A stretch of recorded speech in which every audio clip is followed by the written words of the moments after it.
Dalam hal dan karir apapun, tentu kita tidak hanya butuh talenta dan kerja keras untuk sukses, tapi juga keberuntungan. Kalau Dewi Fortuna tidak berpihak ke diri Anda, maka tidak akan bisa sampai ke tingkat kesuksesan yang tinggi. Beberapa pemain NBA beruntung bisa punya karir yang lama dan fantastis di NBA. Tentu tidak hanya karena kehebatan mereka saja. Namun tentu ada beberapa pemain NBA yang tidak seberuntung pemain-pemain lain. Dan karena banyak sekali hal-hal sial yang mereka alami, mereka dinobatkan sebagai pemain paling tidak beruntung di NBA. Akan kami bahas dalam episode kali ini, berjudul 5 pemain paling sial dalam sejarah NBA. Sebelum lanjut, jangan lupa like dan subscribe ya. Simak ulasan berikut ini. Anderson Varejão. Beliau adalah center asal Brasil yang terbilang lumayan. Ia terkenal dengan defense-nya, di mana ia sempat masuk ke All-NBA Defensive Second Team pada 2010. Namun rentetan kesialan dalam karirnya dimulai ketika musim 2006-2007 di Cavaliers. Meskipun ia menjadi center cadangan, ia sempat melaju ke final NBA 2007 bersama Cavaliers. Namun Varejão dan Cavs dikalahkan 4-0 oleh Spurs. 3 musim kemudian, LeBron pergi meninggalkan Cavs dan memulai masa rebuild Cavs. Ia punya rataan yang solid di masa itu, tertinggi di musim 2012-2013 dengan 14,1 points per game. Namun di puncak karirnya itu, ia berkutat dengan cedera dan sering sekali menepi. 2 musim kemudian, LeBron dan Love masuk ke Cavaliers. Varejão pun tetap dijadikan starting five dan sangat cocok bermain dengan offense LeBron dengan pick and roll. Namun sayang sekali, ia terkena cedera Achilles dan harus menepi hingga akhir musim 2014-2015 dan melewatkan kesempatan bermain di final NBA 2015. Musim selanjutnya, ia kembali, namun performanya justru menurun dan dijadikan cadangan. Ia pun di-trade ke Warriors di tengah musim, tim yang baru saja juara musim sebelumnya. Varejão bertemu dengan mantan timnya di final NBA 2016. Namun kali ini, justru Cavs lah yang menang. Dan lagi-lagi Varejão tidak berhasil juara. Dan musim selanjutnya, Warriors kedatangan Kevin Durant. Namun performa Varejão makin buruk lagi, hingga ia dilepas oleh Warriors, yang di akhir musim justru menjadi juara NBA 2017. Grant Hill. Grant Hill sekarang menjadi pemilik dan eksekutif dari Atlanta Hawks. Sebenarnya, Hill adalah pemain yang sangat-sangat hebat, bisa dikatakan selevel 10 pemain terbaik sepanjang sejarah.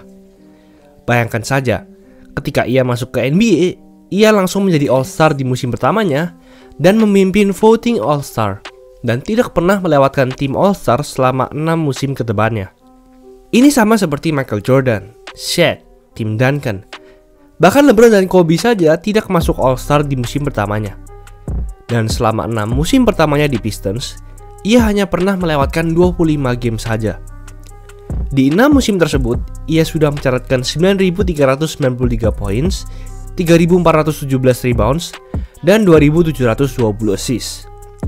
Hanya 3 pemain dalam sejarah NBA yang bisa mencatatkan angka seperti ini di 6 musim pertama, yaitu LeBron, Larry Bird, dan Oscar Robertson. Namun, rentetan kesialan Hill dimulai ketika di akhir musim 1999-2000, musim terakhirnya di Pistons. Ketika itu, ia mendapatkan cedera ankle. Ia sempat kembali di playoff, namun cederanya justru makin parah. Dia pun harus menepi dalam waktu yang cukup lama. Bahkan ia melewatkan kesempatan membela USA pada Olimpiade 2000. Musim selanjutnya, Hill pindah dari Pistons ke Magic, dan di sana ia diharapkan bisa membentuk duet maut bersama Tracy McGrady. Ia juga diberi kontrak besar oleh Magic. Namun cedera ankle-nya justru makin kambuh, dan hanya bermain 4 game di musim pertama, 14 game di musim kedua, 29 game di musim ketiga, dan tidak bermain sama sekali di musim keempatnya di Magic. Ia sempat sehat di akhir karirnya, namun performanya sudah tidak sama lagi dengan masa prime-nya. Cedera ankle yang sering sekali ia dapatkan membuat NBA kehilangan potensi superstar dari pemain yang satu ini, Spencer Haywood. Mungkin banyak dari kamu yang tidak mengetahui bintang NBA ini. Haywood sempat menjadi bintang NBA di era 70-an. Ia juga menjadi pemain yang membuat NBA mengizinkan pemain SMA langsung boleh bermain di NBA. Kalau tidak ada dia, mungkin LeBron dan Kobe tidak bisa melakukan itu. Pertama kali ia bermain profesional di Liga ABA, ia langsung menjadi MVP. Lalu ia pindah ke NBA semusim kemudian. Di masa kejayaannya di Supersonics, ia 4 kali menjadi All-Star dan All-NBA Team. Tapi sebenarnya, ia hampir menjadi milioner pertama NBA, atau triliuner bila dalam rupiah. Karena kehebatannya di musim pertamanya di ABA, dan berhasil mengubah aturan NBA tadi, ia menjadi terkenal dan banyak dipuji-puji sebagai role model muda. Dan kebetulan, brand Nike yang saat itu masih sangat kecil dan tidak terkenal, ingin mencari pemain muda sebagai brand ambassador. Penemu Nike, Phil Knight pun menemui Haywood dan memberi 2 penawaran besar. Penawaran pertama yaitu Haywood diberi $100.000, sekitar 1,5 miliar rupiah sekarang. Dan penawaran kedua yaitu Haywood diberi saham Nike sebesar 10%. Haywood sebenarnya ingin memilih penawaran kedua, namun agennya membujuknya dan berkata bahwa itu adalah penawaran jelek, sehingga Haywood memutuskan untuk memilih penawaran pertama. Dan ternyata, keputusan dan kesialan tersebut terbukti. Brand Nike berkembang dengan sangat cepat dan besar. Dikatakan bahwa 10% saham tersebut bernilai $3 miliar sekarang, atau sekitar 43 triliun rupiah. Wow! Tentu Haywood menjadi salah satu pemain paling tidak beruntung dalam sejarah NBA, bukan? Tracy McGrady. McGrady masuk dalam daftar ini. Ia makin berkembang dari musim ke musim, hingga ia meledak di Magic menjadi All-Star dan Most Improved Player 2001. Dia makin hebat lagi di musim-musim berikutnya, hingga pada 2003 dan 2004, ia menjadi scoring champion dengan rataan tertinggi 32,1 points per game pada musim 2002-2003. Ia juga finish di peringkat 4 voting MVP musim itu. Namun sayang, ia masuk dalam list ini karena kesialan yang ia alami ketika di playoff. Dalam 9 musimnya bermain di playoff, ia tidak pernah melaju ke ronde 2 sama sekali. Ia hanya mentok di ronde pertama. Ketika ia di Magic, ia hampir saja kedatangan Tim Duncan, namun justru ia di PHP.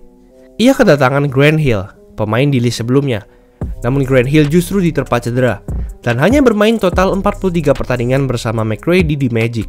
Ketika pindah ke Rockets, ia diharapkan membentuk duet bersama Yao Ming. Namun sama saja, Yao Ming juga rentan terkena cedera. McGrady 3 kali hampir saja melaju ke ronde kedua playoff pada 2003, 2005, dan 2007. Namun ia selalu kalah di game 7. Pada 2013, ia akhirnya bisa lolos melalui ronde pertama playoff ketika ia bermain di Spurs.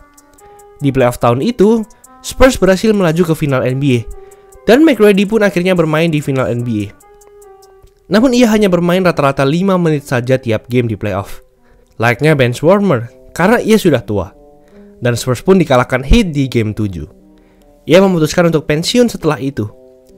Tapi kalau saja McGrady bertahan 1 musim lagi dan tidak memutuskan pensiun, ia bisa menjadi juara NBA, di mana Spurs keluar menjadi juara NBA 2014.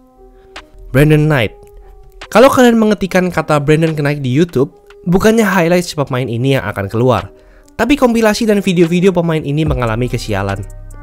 Dan benar saja, pemain ini banyak mengalami hal-hal sial di NBA. Dan banyak yang bilang bahwa pemain ini adalah pemain paling tidak beruntung dalam sejarah NBA. Coba kalian lihat video-video ini.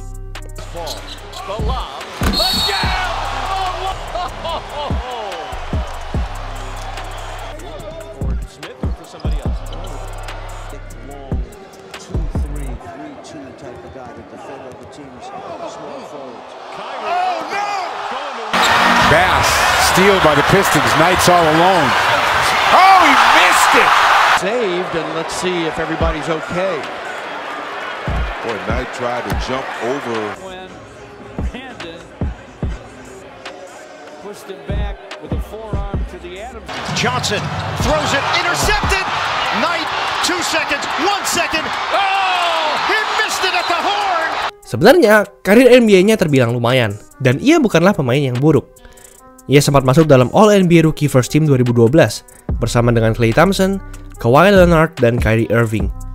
Bahkan di puncak karirnya, ia berhasil mendapatkan kontrak yang terbilang besar dari Suns dan mencatatkan 19,6 poin per game saat musim 2015-2016. Namun karena musim itu adalah musim rebuild dari Phoenix Suns dan juga ia sering mendapat cedera, pemain ini jadi tidak terlalu terkenal. Itulah ulasan mengenai episode kali ini. Yo guys, buat kalian yang mau cari-cari jersey basket, langsung aja cek sosmed @easysportswear.